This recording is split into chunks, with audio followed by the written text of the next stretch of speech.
Your Honor, Your Honor, ay parang hindi naman po maganda yung sinasabi ni ni Senator Jinggoy Estrada patungkol sa akin. Para namang ako talagang hinuhusugahan, ako'y may kaso pa lang at hindi pa napapatunayan sa hukuman.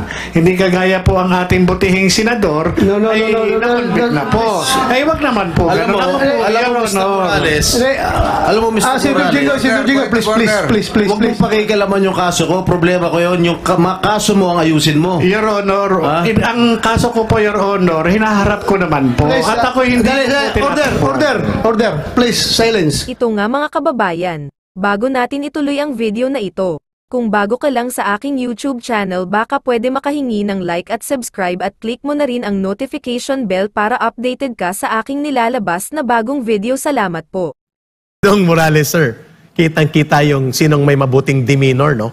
Nag-breakdown doon si Senator Jinggoy, dinuduro-duro ka na niya. At mukhang nag-alboruto siya. He made it upon himself. Dahil you are very logically sharp sa pag-retort sa kanya. Kaso pa lang inaharap mo, you are presumed innocent. Nothing is proven yet. Sa kanya, conviction niya 3. 2 sa attempted bribery or indirect bribery. 1 sa bribery, mabuti na ilusutan niya ang plunder, pagnanakaw ng malakihang pondo sa kaban ng bayan. Would you like to expound further on that very viral video sa naganap kalat na kalat ito sa buong daigdig ngayon, lalo na sa social media? Alam niyo, sa sambayan ng Pilipino, humihingi po ako ng paumanhin doon sa aking pagsagot doon sa butihing senador na si Jinggoy Estrada. Ito po ay nasabi ko lamang po bilang reaksyon doon sa kanyang mga pagturan sa akin at sa kanyang pangbabalasuba sa akin. Ako po, siyempre nandun pa rin po yung dahil nga kinikilala ko na siya ay hinalal ng sambayan ng Pilipino, kabilang nga po ako doon. Kaya lang po, siyempre kahit papano ay bilang tao, dumadating po sa akin yung point na parang nagsisisi ako dahil tila ako ay nabudol ng taong ito na pinagkatiwalaan ko na siyang gaganap ng mga tungkulin na naayon doon sa tinatadhana ng Article 7? Article 7. Sa accountability of public officials. Oo, bilang legislator. Tama. Ngayon po, doon po nga, tinanong nga po niya ako, doon sa sinabi niya na sabi ko daw, hindi raw siya marunong mag-imbestiga. Totoo naman po, kasi opinion ko po yun bilang isang investigador. Tama. At tinanong niya po ako na ang sabi ko daw sa isang interview na sayang ang sweldo ng taong bayan, sabi ko naman po, opo, yun po yung opinion ko, investigador. Kasi sayang talaga yung, yung sweldo ng taong bayan dahil hindi niya ginaganap yung talagang kanyang tungkulin, yung kanyang pinanumpang tungkulin na itataguyod ang ating konstitusyon. Dapat, hindi gano'n, kapag tayo ay humahawak ng makapangyarihang posisyon, dapat mas lalo tayong bumababa sa ating luklukan para maabot tayo ng mga tao na walang kakayahan dito sa ating lipunan. Claro. Ako'y katulad lamang ako ng isang ordinaryong tao na patuloy na humihingi ng ayuda na katulad ng ganito, na ako'y investigador lamang na nasasangkot sa kontrobersya na ito, na sa halip na ako ay tanungin at pagpaliwanagin patungkol po dun sa mga dokumento na yon, ako po ay sinisira ang aking pagkatao. Baliktad po ito doon sa mga nangyayari na pagka nagsasagawa ng investigasyon. Ang dapat po kasi ini-extract yung information doon sa mga respondent o doon sa mga resource person para at least makakakuha ng magandang input. Kasi pwede ka naman mag-elicit. Sabi ko nga po na hindi na po uso doon sa mga doon sa mga iniimbestigahan na inilulubog yung ulo doon sa inodoro para lamang po makapag-extract ng information. Correct. Hindi na po uso takutan. Alam ko po, nakakatakot po yung mukha niya. Pero hindi po yun sapat na dahilan para gamitin sa akin. Ako po yung nag-aral naman. Opo. Ako po yung nakapasa sa board. At ako po naman ay naging bihasa sa pag-iimbestiga. Kaya hindi na po kailangan ng takutan. Correct. Well said, Ginoong Morales. Your logic is very sharp. Your reasoning is very fundamental. Nakakaya mo pong iplastar ang mga argumento ninyo na hindi po kayo nagiging emotional. Consistent po kayo dyan sa demeanor ninyo na na-observe ko personally.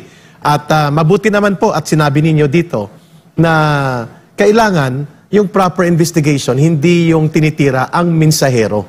You don't shoot down the messenger.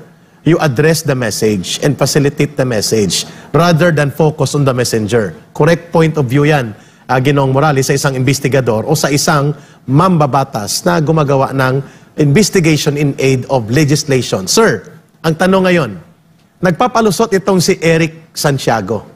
Iwan namin, sir, kung anong katungkulan nito sa Napolcom. Ito ba'y coterminous item, appointed lang, o ito ba'y career official? At lumalabas po na maraming mga pagkakataon at mga pictures na involved siya kay James Kumar, kay Jingo Estrada, at sa mga politiko. At kumakalat sa social media ngayon. At yung kanyang ginawang pag-aalibay na may bahid ng pagiging arogante, na katang-isip lang daw yung conversation ninyo, ay hindi lumusot sa obserbasyon ng committee chairman na si Senator Bato de la Rosa. And it was already a sign na siya po ay may isang attitude ng pagka-arogante para itanggi ang naguhumiyaw na mga ebidensyang naipakita ninyo. How do you would like to react to this? Hinggil po sa naging papel kahapon dyan ni Eric Santiago. Alam nyo, nagpapatunay lamang po ito na talagang may plano. Unang-una, yung ginawa niyang pagre-reach out, papunta sa akin, ay ito yung plan A, At yung plan B, ito yung pag-atake sa aking pagkatao doon sa Senate hearing. Yung plan C, ito yung pagsasabi ni Pangulong Bongbong Marcos na ako ay professional liar. Di ba? At yung plan B, kapag nagkabukuhan, ay sasabihin na lang na hindi totoo. Yun po yun. Kung baga sa talagang napakalinaw naman ng mga indicators na pinakikita, tayo naman, hindi naman pinanganak kahapon. At itong mga ginagawa nila ay talagang nakita doon sa mga pattern, kung paano ako ine-negotiate at kung magkaroon ng failure yung negotiation, aatakihin ako sa Senado para ma-disorient o ma-disorganize yung aking thought pattern. Pero nagkamali sila dahil sa kabila ng mga ng mga irrelevant issues na ibinabato nila sa akin. Sabi nga ni ni Senator Chis Escudero, yung mga ibang issue na ito hindi naman kasama talaga yun yung talagang galing sa isang abogado, Kaya nga ako naman nakita ko naman yung takbo ng investigation, sabi ko nga, yung mga irrelevant issues na ito, walang iniwan ito doon sa umido ng baterya, na kumbaga sa dumi lang. At walang sustansya. Correct. Hindi makakatulong, Kaya doon lang naman, makikita naman din, Sa investigasyon kasi, number 1 kasi, unang-una, yung elemento ng krimen o elemento ng kaso.